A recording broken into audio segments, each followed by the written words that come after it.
Let's decode budget. మనందరికీ తెలుసు every year first కి మన ఫైనాన్షియల్ మినిస్టర్ బడ్జెట్ రిలీజ్ చేస్తారని. యాక్చువల్గా అవి ఫైనల్ పాయింట్స్ కావు. టెక్నికల్ గా చెప్పాలి అంటే అది ఒక బిల్.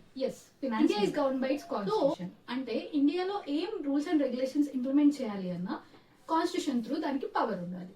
సో గవర్నమెంట్ కి రూల్స్ అండ్ రెగ్యులేషన్స్ ఇంపోజ్ చేయడానికి యాక్ట్ ని ఇంప్లిమెంట్ చేసే పవర్ ఇచ్చింది constitution. Like companies act, partnership act, labour acts అలా అనమాట. ఏ యాక్ట్ ని ఇంప్లిమెంట్ చేయాలి అన్నా కూడా ఫస్ట్ ఒక కమిటీని ఫామ్ చేసి ఆ కమిటీ రీసెర్చ్ చేసి ఎలాంటి రూల్స్ అండ్ రెగ్యులేషన్స్ తెస్తే బాగుంటుంది అని ఒక లిస్ట్ ప్రిపేర్ చేస్తారు. దాన్నే మనం బిల్ అంటాం. వన్స్ ఆ బిల్ ని పార్లమెంట్ లో పాస్ చేసి డిస్కస్ చేశాక ప్రెసిడెంట్ ఓకే అని సైన్ చేస్తే అది యాక్ట్ లాగా మారుతుంది. వన్స్ అది యాక్ట్ లాగా మారాక దాన్ని అఫీషియల్ గెస్టెట్ లో పబ్లిష్ చేసి పబ్లిక్ కి రీచ్ అయ్యేలాగా చేస్తారు.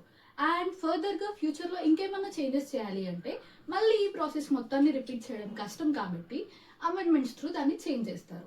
అలా ఆ ప్రాసెస్ లో ఇండియా ఎంచుకున్న చాయిసే ఫినాన్స్ బిల్. సో ఫినాన్స్ బిల్లో నెక్స్ట్ గవర్నమెంట్ ఎలాంటి చేంజెస్ తీసుకొని రావాలనుకుంటుంది, ఆర్ ఎలాంటి పాలసీస్ ని ఫాలో అవ్వాలనుకుంటుంది, ఆర్ ఇంకా ఎలాంటి రూల్స్ ని పెట్టాలనుకుంటుందో ఆ బిల్లో రాస్తారనమాట. దాన్ని మనం ఫినాన్స్ బిల్, బడ్జెట్ అని అంటాం.